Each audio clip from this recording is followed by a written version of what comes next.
Thank you to Jaquan Jones, Louita Uwu, King J, and Pop Pop for becoming first tier members. Also, big shout out to Sam Cross for becoming a second tier member. And hey, if you want to become a member, scroll down from the video and click the join button, or alternatively scroll down to this link. Members get videos anywhere from 24 hours to a week early. Now let's get on to the video. What is up, guys? This is your boy Six coming at y'all with part 9 to What If Naruto Was Born 8 years early. This part's going to get interesting. We're going to get into a 2-year time skip and then get to the Nine Tails attack, which is going to be a lot different, which y'all will find out how that's going to go in the video. I personally think that it's a really dope concept, and if you do too, make sure to like, subscribe, comment down below, and share. 12 hours ago this video came out for members, so if you want these videos 12 hours to a week early, make sure to go click that join button.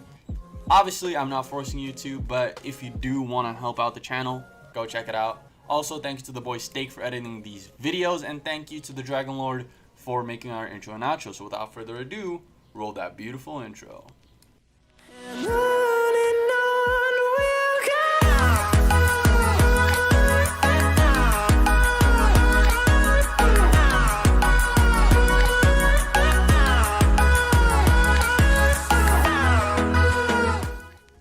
It is now about 2 years before the canonical Nine Tails attack. This is going to be a training period. Obviously, Naruto and Shisui can't just tell anyone about what they did, for the Uchiha clan would basically freak the hell out, and I'm pretty sure some of the village elders would too. So they decide to tell a select few in Minato, Kushina, Kakashi, Rin, and Obito for being like family to them, and then Iruka, because they feel he could really help Naruto, and the fact that Naruto has to hide his Sharingan, and he can't just cover both his eyes. Like, he's probably going to either be squinting or just keeping his eyes shut, using Iruka's technique, at least from Better Left Unsaid, called the Chakra Echolocation technique, and maybe expand upon it. As y'all might know, Iruka had graduated early in this What If, and he had actually become a Chunin. So I'm going to keep him as a Chunin, and after this 2-year training period, he might go up, who knows. But for the most part, it's going to be Naruto and Shisui training. Minato would eventually be crowned as Hokage, or named Hokage, I guess, not really crowned, but point is, he would be Hokage. More things that would happen is Obito would have basically trained with Kakashi so that Kakashi could unlock his Mangekyo, and they had started training on it together. Rin had become a perfect Jinchuriki, and much more has actually happened in the world. Naruto and Shisui had mastered their body flicker techniques, and Naruto had gotten basically his Mangekyo down. Like, he never had Sharingan, so he had to master Sharingan in the first place, and then he had to master Mangekyo. His Sharingan was not stuck in the Mangekyo stage, it was stuck in the 3-tomo stage, with him able to go up to Mangekyo, just so that y'all know. But this is where things get rather interesting. Attacks would start happening at random. First, an attack on the sand. The one Tails had disappeared from his cage, and no one had really known what happened, as these giant statues had been attacking. But as soon as they started landing hits, these statues just disappeared like they were clones. Afterwards, the Cloud would report both their 2 and 8 Tails going missing, without an attack. And so the villages would either be attacked, or no attack would happen and their Jinchuriki would just go missing. The only 2 Jinchuriki left are Rin and Kushina, meaning the Leaf is the only village still there with their tailed beasts. Now it is time to prepare. It is about 6 months to the point where the Nine Tails attack would happen, and they had basically accumulated that the attacks were random. So what Minato would decide to do is he would take Naruto and Shisui to Mount Nyoboku. He thinks that they might be the only 2 that could stop the Nine Tails. They, in this time, had discovered Shisui and Naruto's Mangekyo abilities. Shisui having an EMS version of basically his Koto Motsukami, I believe, or it could be said different, I'm not too sure, and Naruto just having the normal version. This would mean that they have the best Genjutsu, period. Naruto would have the nerf of only being able to use it once every so odd years, while Shishui could just use it once every other day to week, depending on how we do it. They had also gotten their skeletal structures, complete skeletal structures for the Susanoo down, and had basically mastered that. On the other hand, Kakashi and Obito had become a fearsome duo, with them being able to create a joint Susanoo twice the size of a normal one, and would be shown to be able to use a lot more control. They would have Shuriken as the main weapon for their Susanoo, and anytime the Shuriken would hit something, it would create a Kamui rift inside of it, having both of them had mastered their Sharingan. Not to the utmost peak, but to some extent. Rin, on the other hand, had transformed into the Three Tails a few times, almost alluring villagers, but she would quickly transform back, showing her the trust between her and Isabu. So there is that. Now Minato would basically take Naruto and Shishui to go train on Mount Nyaboku, preparing for this threat. He would give a summoning scroll to basically Kakashi, saying that if anything happens to summon them. Kakashi would nod and they'd be off. Naruto and Shishui would start their training on Mount Nyaboku. Naruto, in this case, not having the Nine Tails, would be able to merge with the Toad.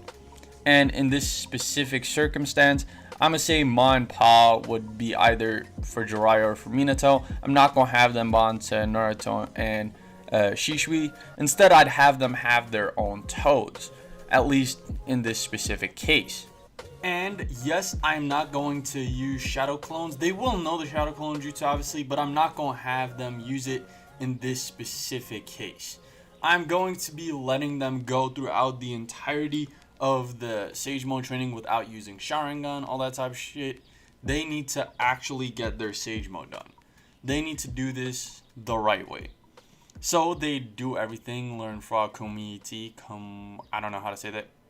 Frog Kung Fu, there you go.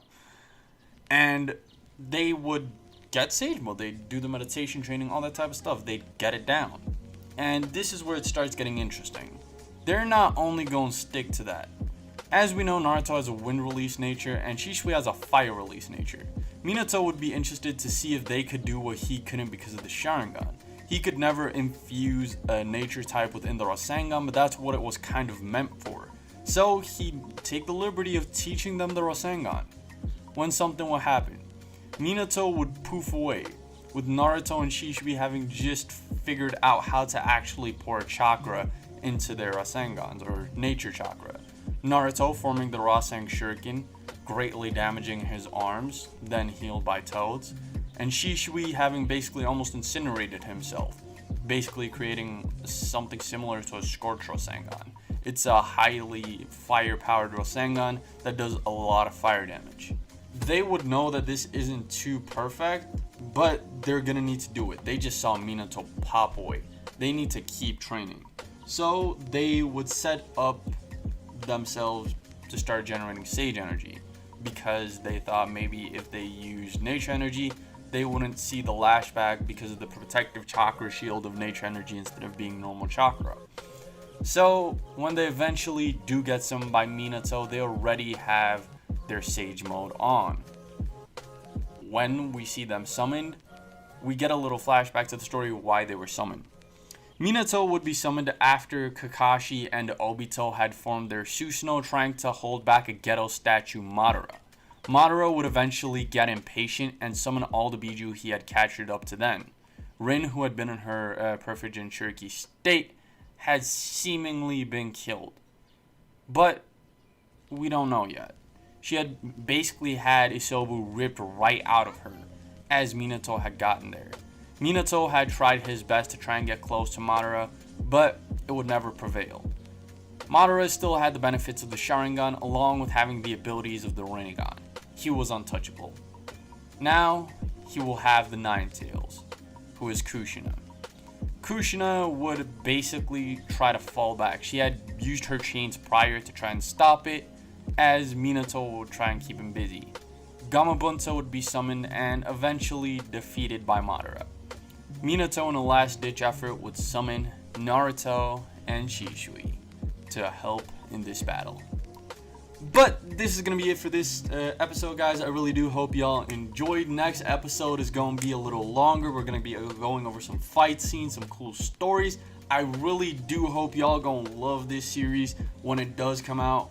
Bro, this has been so fun. Thank you to all the people that became members for becoming members. Their names will be at the start, all that type of stuff.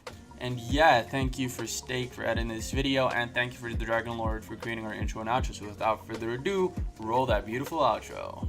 1, 2, 3, let's go!